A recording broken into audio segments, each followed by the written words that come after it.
Have you ever had an idea that was so clear it was like a 3D movie? Have you ever told a friend about the idea and they told you, wow, if you could only make that into a business, you would be rich? Sound familiar? Welcome to Knowledge to Currency. I'm your host, Senator Porter, with my co-host, Roosevelt Williams III, and we're here to help you take action. This is free information. We only ask one thing: build a strong foundation and mindset. We have insight to help you get started. Most of us just need a push. If it is to be, it is up to us. When we are free, we all are free. All free. We all free.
Welcome. This is Senator Porter from Knowledge to Currency. This is my co-host, Roosevelt Williams III. and we have a special guest, Alexio. Yeah, thank you for having me on. I'm excited to be here. Very cool studio we're sitting in. Very, very professional. Thank you so much. First off, I want to thank you for being on the show. I am lucky enough to be able to meet people that are impactful people and ask them one by one if they'd like to be on the show. So we want to definitely thank you for joining us today. Yeah, well, thank you. It's exciting to be here and be a part of this media thing you're doing. Absolutely. First question I have, so you were a lifeguard, correct? I was a lifeguard, yeah. You've done some research. That's been a minute. I was a beach lifeguard for 5 years in Oceanside. Okay. First job out of high school. So you could swim. So how'd you go from being a lifeguard to the journey of being in real estate? All right. That's a good question. I remember sitting in my tower one day, about 3 years into lifeguarding. Lifeguarding was a great job. I mean, on the beach every day, good pay as like a high school student. Okay. But I remember coming back second summer in college, working and being in the tower, 3 hours in, and you get kind of bored sometimes. I mean, Right. Especially there's some days where there's no one out on the beach and you're paying attention, you're watching, but there's not really anybody you're watching for. You're just in case someone comes. And I was sitting there thinking, gosh, I'm not really excelling in life anymore. This has been great, but I need to take the next step because there's got to be something that I can be doing that's way more productive than this. Sure. And that was just for me. I mean, Right. I still have a lot of friends in the lifeguard program, so I'm not trashing it at all. But Right. I was sitting there thinking, like, how can I get ahead? What is something else I can be doing or thinking about here in my tower that will get me to generational wealth and financial freedom? Sure. And so I started thinking about real estate.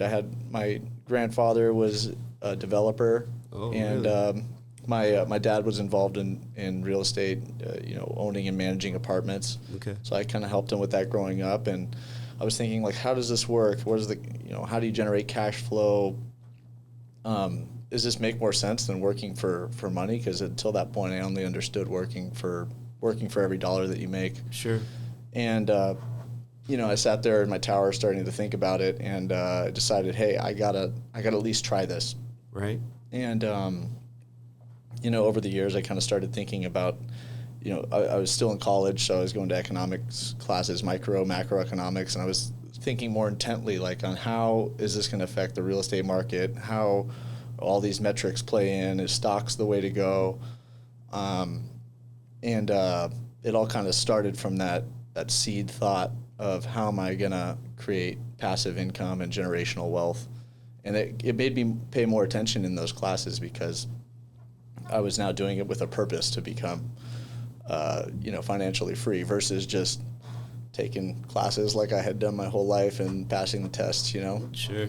So then after college, I'd always been interested in real estate, but I didn't really have I had tried public relations as an internship, a company that did PR for companies like Cisco. It was a big company. It was a good experience, but I wasn't too excited about public relations as an full-time job. Right. And so I transitioned more into, I was just kind of drawn more to something else, trying something new. And I said, I decided, I'm going to move home until I figure this out. Okay. And so my dad said, hey, you can work with this guy. I just bought an apartment from him, and I think he'd be willing to at least show you what commercial real estate's about. Nice. And I said, that sounds good. Why not try it? I don't really have a plan, so this might. When you don't have a plan, you might as well try something until you figure out a plan. Sure. How old were you when that took place, you think? I was, I was 21, I think. I was just graduated college. I'm 28 now, so I've been in the industry for 7 years. Yeah, that sounds about right. So his name was David Cameron, and he worked at South Coast Commercial. He had just sold my dad a building in Vista. Nice. And I decided to go spend the day shadowing him. And I remember we went down to a building in National City, and it was a big building. It had to be an 80-unit project that he was managing for partners. And it was also not in the greatest area. It was like a Section 8 building, right, where you get a lot of tenants who are struggling in many ways. And we walked in, he talks to the manager, and she says, everything's good except for this one tenant on floor 2. He's got another tenant in there who's not on the lease. I told him he's not allowed to be there. And he said, okay, which floor? That's the unit? Okay. And so I'm like, okay, what are we doing here? We go to the second floor. He knocks on the door. Hey, like, management, I need you to come out right now. I'm like, whoa, what's going to happen? Do I need to, duck and cover? Is this that kind of neighborhood? No, this guy opens the door, no shirt, boxers, really obese, and it smells like smoke, it's just smoke coming out of the room. I'm like, whoa, man, this is I've never seen a room this dirty before. Right. And the guy comes out, he's like, I said that I'm not talking to any managers, and then David, of course, knows all the rules, right. And he's coming in as the bad guy. Says, hey, this is what's going to happen. Either you're going to go get your guy on the lease, he's going to get approved, or we're going to serve you an eviction notice, and you're going to be out of here in 60 days, either on your own, or we're going to be dragging you out with the police. And I was like, this is intense. Anyway, the guy changed his tune real quick, and he said, I'm very sorry. Okay, I'm gonna follow the rules. But that was my first taste of real estate. I came out of that, I was like, whoa, this guy really knows all of the rules of real estate. And also this is, I guess, part of owning and operating apartments is working with people, and right. People are going to try to bend the rules or get around you. It's just management. And so I enjoyed the day, and I said, you know what, I'll give this a shot. I actually left. I spent 2 more days shadowing and kind of hanging out. I tried, a lot of real estate's cold calling, so I did a couple cold calls. And if you've ever done a cold call before, it's super. Really uncomfortable. And part of what we were talking about right before the show started is, you can't ever be afraid to say no. Right. A lot of no's. Yeah, it's just before that experience, hearing no was almost like it was like you've offended that person in some way. But a wise man once told me, you don't ask, you don't get. Right. And by doing the cold calling, you get so good at handling rejection. I mean, rejection at first is it hurts your soul. Right. But after a while, answer is no. Hey, that's fine. Thank you for taking the call. On to the next one. Seriously, I appreciated talking to you. You're one of the 20 people that actually picked up today. or they say you hear no so much, and someone says yes. You're like, oh, really? Hold on a minute. Let me get back to my script. All right, so here's the next step. At first, it's like that. You're just like, the yes catches you up. You're like, oh, okay, yeah, thank you. Because it's like one yes for every... it's like one yes for every, like, I'd say 80 no's in my business. Sure. And a lot of them are maybes, and you kind of go down the rabbit hole getting used to talking. Mm-hmm. But anyway, so I had done it for like 3 days, and I had these plans to go to Thailand with my now wife. Nice. We went for 45 days.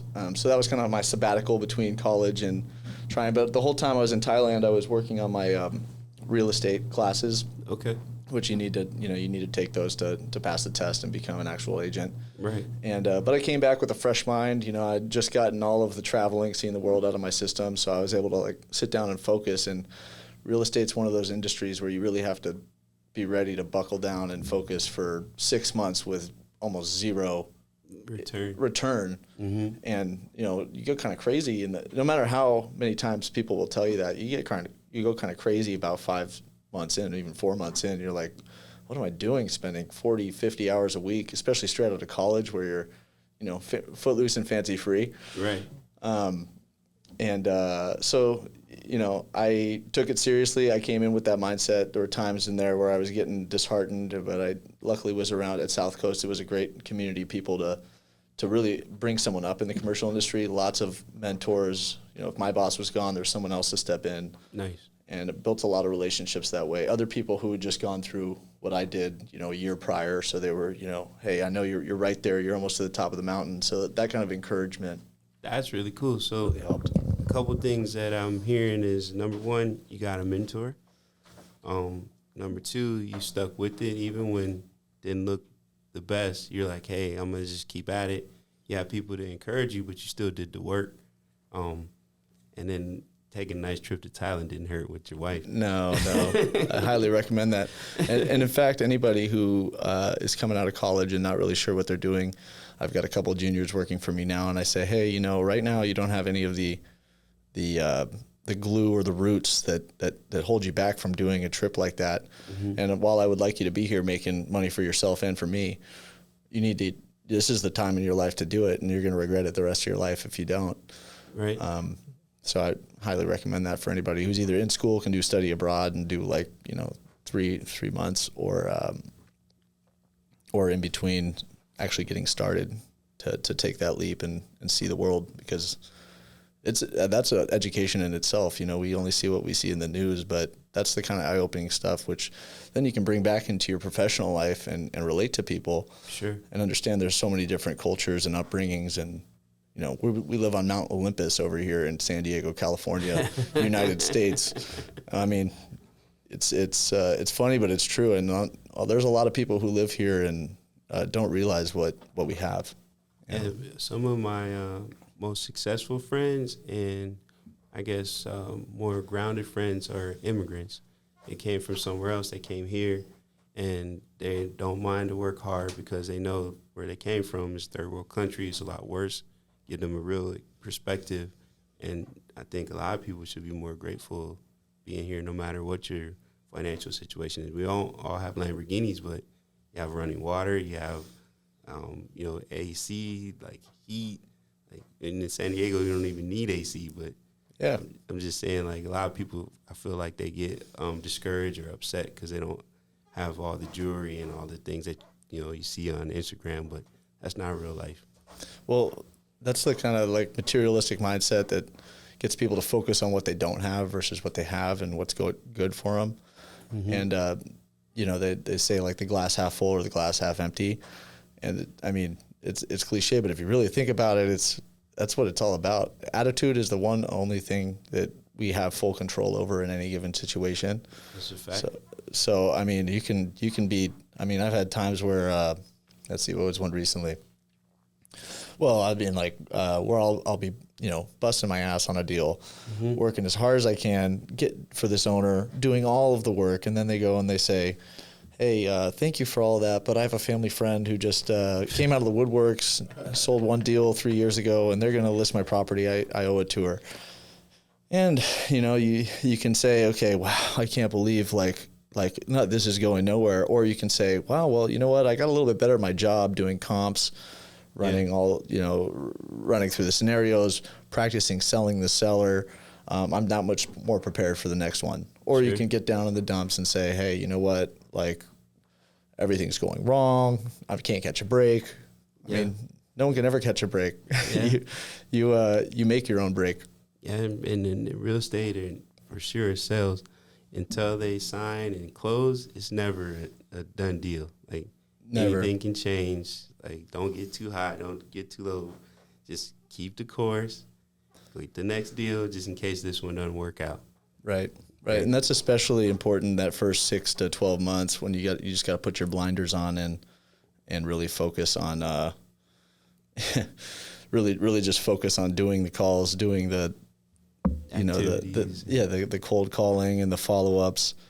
But over time it transitions, and where I am today, I still make calls and do the follow-ups, and I'm digging up deals.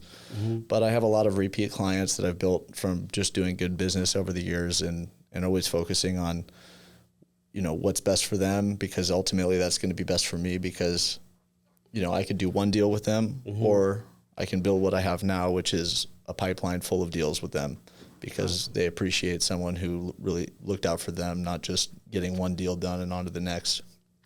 So with the market shifting now, how's the commercial real estate? Because I've had a couple of different people in real estate on. They did more residential, but what's the difference with commercial? How are you seeing the market with that? Yeah, so commercial is different than residential. So what I do in commercial, just to be clear, is I sell multifamily, mm-hmm. 2 to 4 units, and 5 to 100 units. Nice. And I separated those two because 2 to 4 units is still considered residential yep. in terms of lending. Mm-hmm. And 5+ units is you're going to get commercial financing on it. And what's different versus the residential side is the buyers and the people interacting in the space. They're investors. They're not first-time home buyers who are looking to entertain guests in that room. The people I work with are looking at the numbers strictly. Okay. I mean, I've sold deals where people haven't even looked at the property. Okay. I mean, they've seen pictures, obviously, but they wanted to write the offer based off of the spreadsheet that I sent them. So what's happening in the market right now has a lot to do with interest rates. Mm-hmm. Interest rates have gone up significantly. They were in the 2s at one point. Now we're looking at stuff in the high 5s. And they're slightly higher than they would be for owner-occupant when you're buying an investment property. Mm-hmm. But ultimately, we're seeing a bigger slowdown in the 2 to 4 unit space, because those rates have gone from 3% to 5.5%. Mm-hmm. Now they have to somehow make it work with that higher interest rate on the return. So if the rents are the same now, and the interest rate's higher, that means the expenses are higher. So if I want to get that same return, it's going to have to come out of the purchase price. So more money down, or more money, better deal. More money down, better deal. But what's counteracting all of that is the growth in rents. So rents are going up. So for my listeners, if you are looking to buy, because the market's not going to crash and rent's going to keep going up. So if you wait, I think, can't they raise your rent 10% in California, or is it 1% or something crazy like that after? No. So the rental, we have AB 1482, which is the assembly bill, which went into effect in the middle of COVID, mm-hmm. Which restricts rent growth to 5% plus the CPI. Okay. And right now the CPI, if you pay attention to the news, is like 8%. Okay. There's a cap at 10%. So if it were just 5% plus CPI, we'd be at 13+%. Okay. But so right now it's at 10% is the rent increases that people are legally allowed to put out. CPI is pretty much inflation. That's what the government uses. Easy math. If my rent was $1,000, which is not, or $2,000 is average for nation. your rent can go up to $200 in 1 year after like your lease ends, right?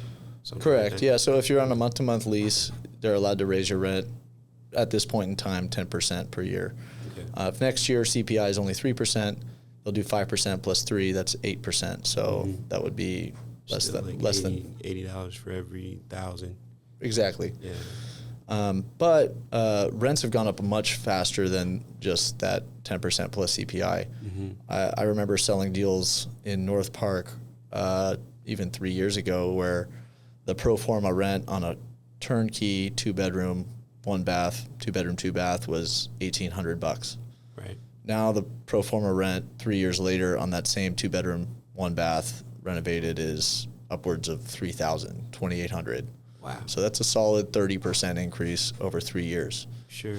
So landlords haven't kept up with that. And specifically, there's a lot of landlords who weren't keeping up with it before that. But that was the most rapid rent growth we've experienced in the last 30 years, I think. Sure. And so there's still a lot of people paying. I mean, even in 2018, they were paying $1,300 for a 2-bedroom, 1-bath, and they were loving it because they looked around. They said, "Oh, it's $1,800. Yeah. We're getting a good deal." Now they still haven't raised the rent on those people. They're at $1,300, and the rent now is $2,800. So they're and those people don't want to leave. And if they had to leave, they don't know where to go because their budget. I mean, a lot of them have to leave, and it's a unfortunate scenario, which a lot of it has to stem from the lack of housing that we have in California, and frankly, the restrictive government policy that we have. They're trying to counteract that now with ADUs, but we'll get into that later. But ultimately, for your listeners, it's still a good time to buy if you can make sense of the numbers. And the way to maneuver it with raising rents from $1,300 to $2,800, unfortunately, the only way to do it is as permitted by AB 1482 is to increase by 10% per year, which would take you a long time, or ask the tenant to leave 60 days or offer them some cash and say, hey, if you can leave in 30 days, I'll give you a bonus. I know it's hard to find rent out there, but unfortunately I can't make this work as an investment property if I'm only making $1,300 off of your unit. Right. And so then if you do that and they leave, there's this thing called Costa-Hawkins in California, meaning if the tenant leaves, you're allowed to increase the rent to market value. You're not restricted to what it was prior.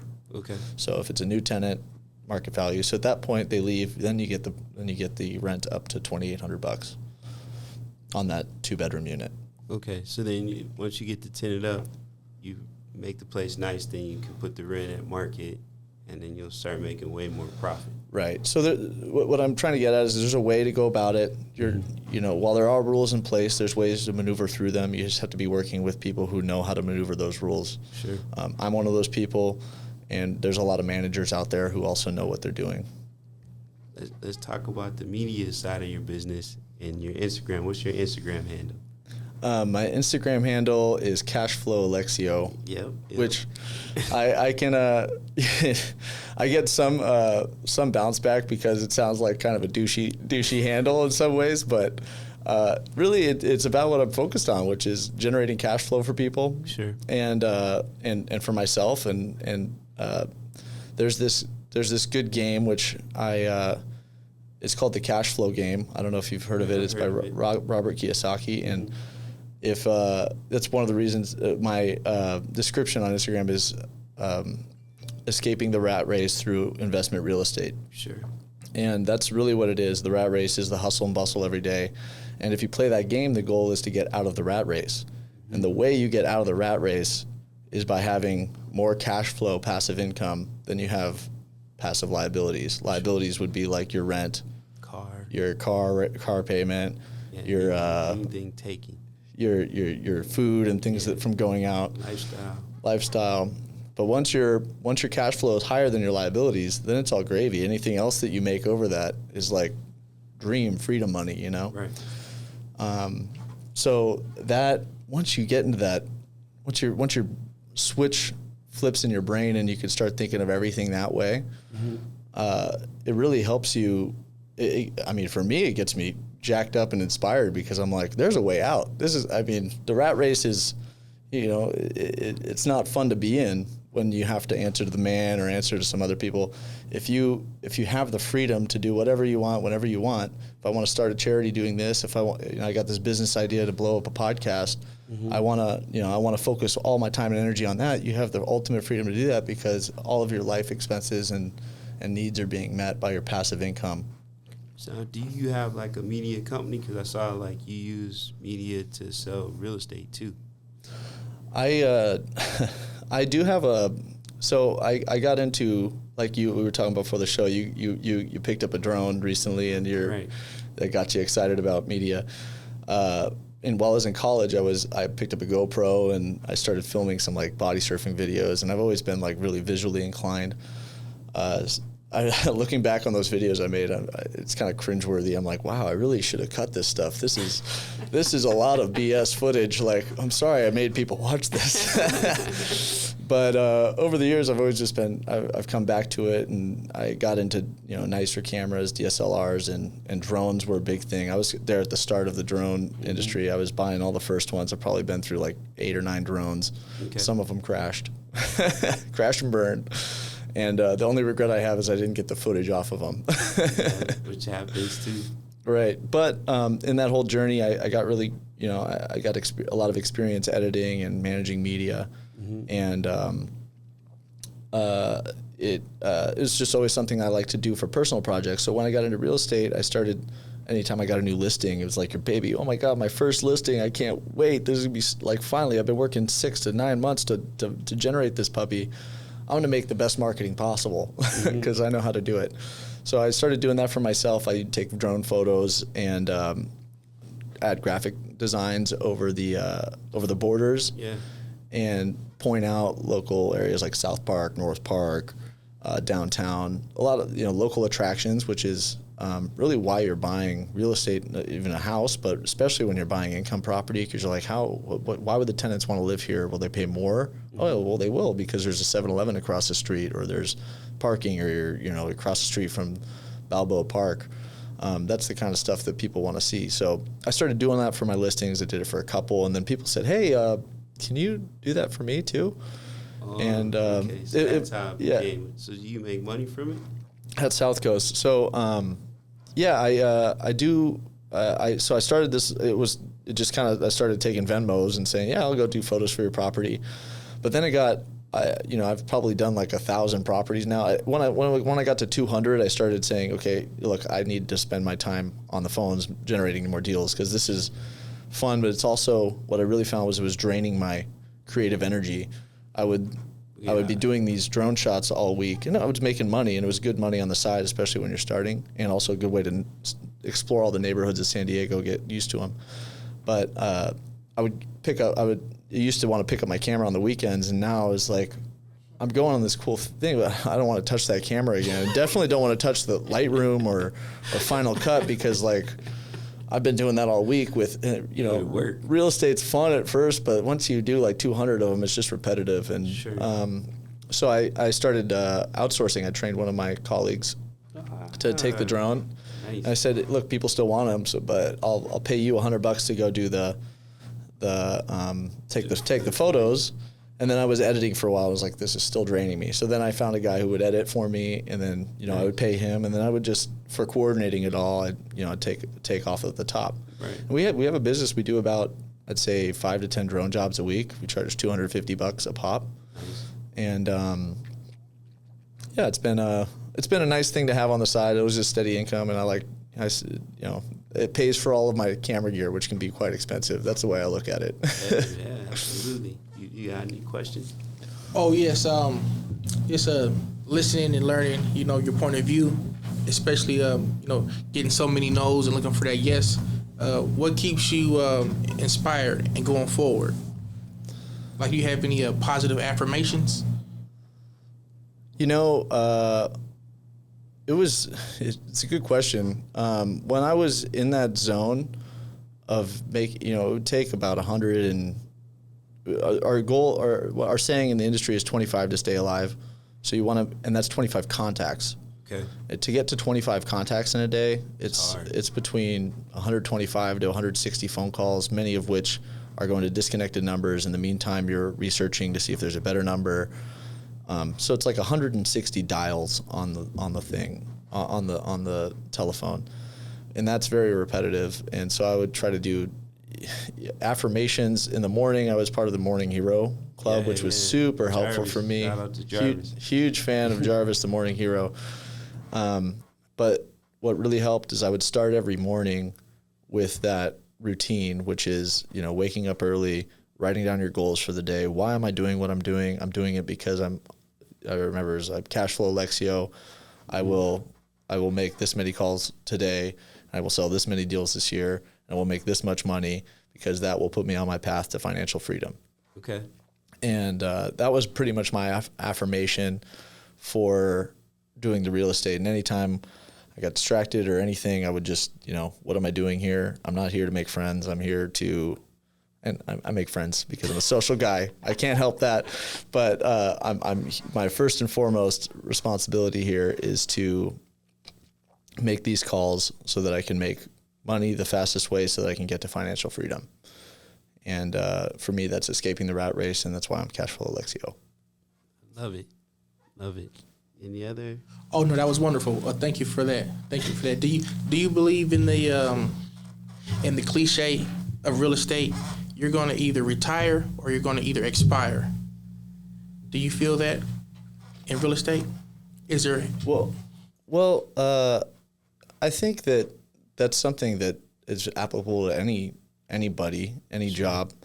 But what's a shame is that so many people go through their whole life, even really good jobs. You could be making $500,000 a year and you could be spending $500,000 a year. Right. But you're only making that $500,000 by being physically active in the office doing all this work. Right. You might not have any assets to your name. You might be over leveraged. You might all of a sudden you create a nut that's so big that you have to continue working $500,000 to sustain it.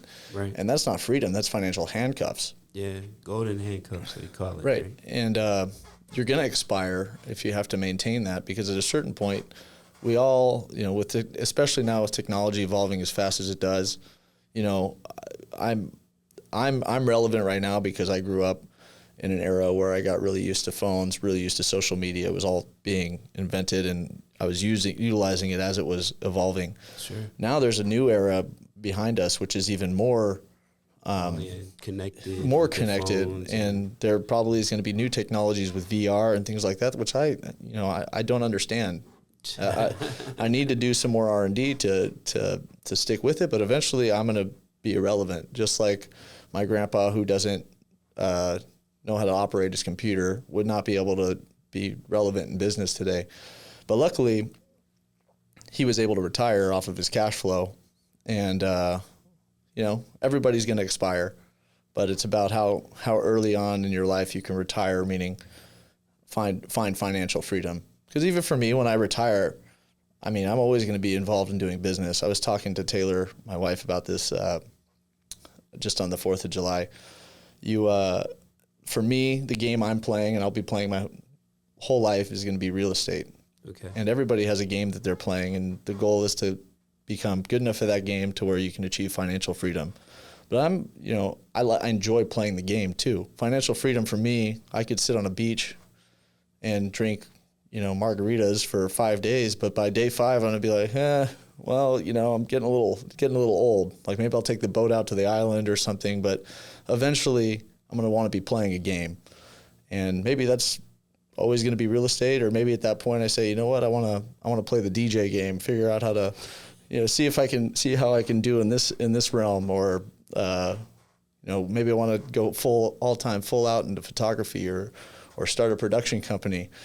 And I think you'd be good at it. You're telling you, his Instagram, you gotta follow me. I feel like he goes places. I'm like, I wish I was there. Like, thanks, bro. I appreciate that. Like, it's really good, and the way you present it is dope. I love it. Thank you. What's your game, Nakia? Man, I wanna teach people that they have potential to do more. Like, sometimes you kind of get in a rut where you think this is it for me and this is all I'm supposed to do. But like you said, there's 24 hours a day. You wake up a little earlier and start working at that goal. Like, you may not have the skills that you need at that moment, but if you start to like work on yourself little by little, an hour a day, that starts to change. And just focus on yourself and focus on trying to make more money. If you don't have financially the money that you want, well, what things can you do? Who can you learn from? Who can you copy to get where you want to be? Well, excelling like that, that's what life's about. Right. I think what you meant by maybe expiring is there's so many people who stop growing, and then they get stuck in a rut where they do the same thing day in, day out, and then 25 years passes by and they say, what did I do with the last 25 years of my life? Did I grow? Was I ambitious? Did I go after any of the dreams that I had the night before? Right. If you're not going after something, then what are you doing with your life? I posted a thing this morning that I thought was pretty. It kind of hit home, and it says, it's like a 1 in 8 million chance if you buy a ticket for the lottery that you're going to win. Okay. And then it's 1 in 8,000 chance that you'll or 1 in 8 million that you'll die from a airplane crash. But it's like 1 in 18 trillion chance that you even exist today because you're one of that, the very few sperm that actually connected with an egg in this world. Oh, wow. And we're born. And so, that is, that hits home. Yeah, we're all very lucky. Miracle. Oh, yeah. We're the miracle. And then we also landed in, we popped out in USA with more freedoms than most countries. Sure. And I realized that because I've been to places like Thailand and Vietnam where there's people who have been devastated from wars who are rolling around on skateboards with like tumors coming out of their head. And that's just their everyday life. Right. And there's not social systems or even business opportunities that are lucrative enough for them to escape within a lifetime. Yeah. Or even countries like France. I have a lot of family. I'm half French, so I have a lot of family in France, which is a more socialist system, which has its benefits. And believe me, the French people like to brag about it. But it also has its detriments. And some of those detriments are, you have all these, you have a great healthcare system, and that's really the biggest one. They don't have as many people on the streets, but it's also strained. And the only way they can sustain that is if they tax their general public 60%. In America, we're used to 20, 25%. And people still get upset. And we're still upset.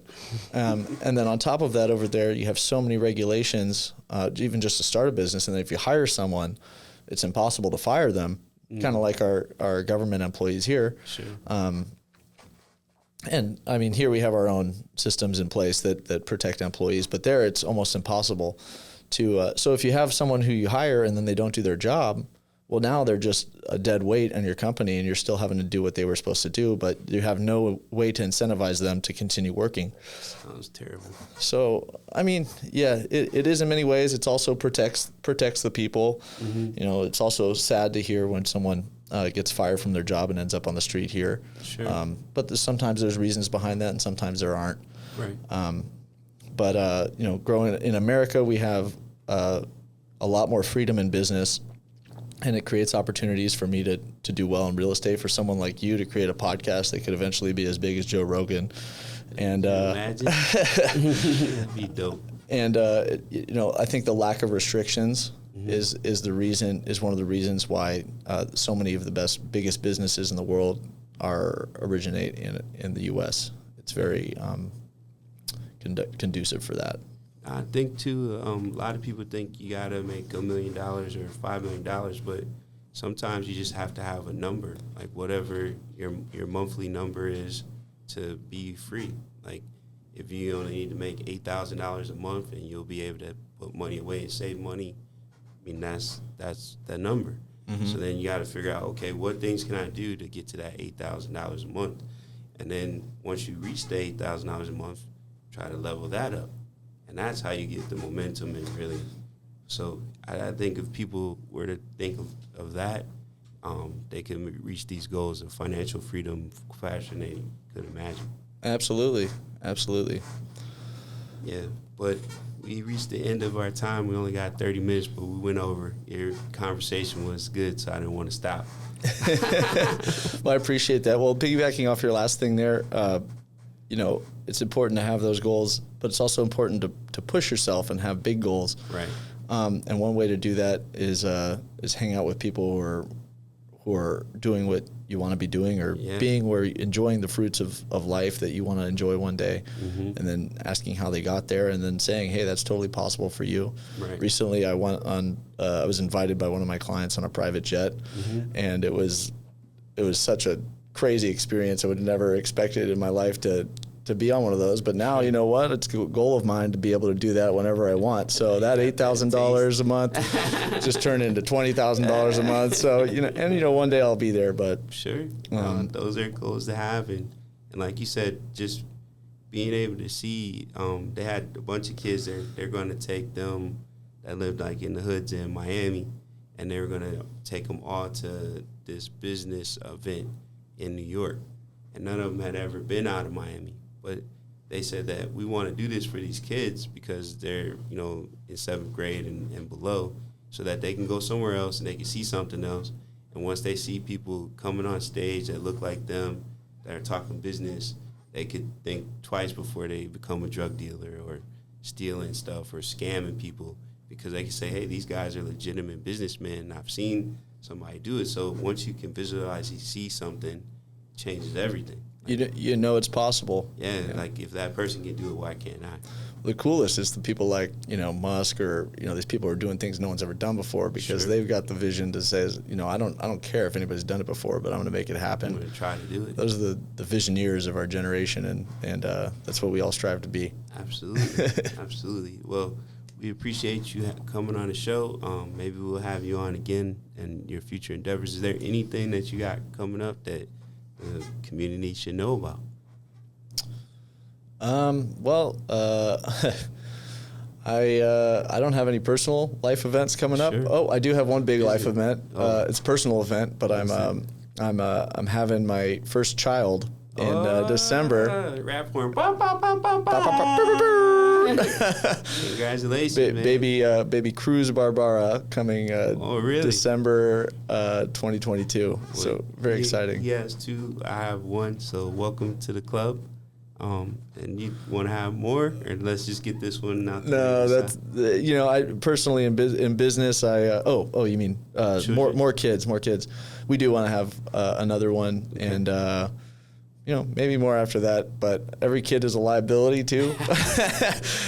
No, that's not saying I don't want more, but that just means I need to work harder so I can keep up. So now you got to pay $40,000 a month. Yeah, and that's one thing. That's one thing you'll learn if you ever play that cash flow game is sometimes you end up with a kid, and it costs you some more money. It makes it harder for you to escape the rat race. Absolutely. Absolutely. Well, congratulations on a new child and your marriage, and I'll post like where people can find you if they want to do, because you do commercial real estate, but you also do residential as well, right? I don't do. I'm not a good resource for any one looking to purchase their own home to live in. Great. I'm the resource to purchase your investment property, though, or looking into doing anything like getting into flipping or purchasing units. Sometimes it's buying an investment property like a duplex that you want to live in one, rent out the others. So like house hacking. House hacking, or Airbnb, possibly. Yeah. I'm exploring all those options. I do it myself. I'm also building ADUs, which is adding housing in California, and I know contractors, vendors, all that kind of stuff can kind of give you ballpark numbers on what a job or project will look like. So one-stop shop for that kind of stuff. And you can reach me on my if you're on my Instagram, you'll see there's a lot of areas where my contacts posted on recent sales. And see a little bit more about what I do. Or you can and you can give me a call on there. That's probably the best way to reach me. I've got email as well. And then I'll make sure we post it on the episode. But it's a wrap. Thanks so much for being on the show. Yeah, thanks so much, Nakia and Roosevelt. Really nice to meet you both.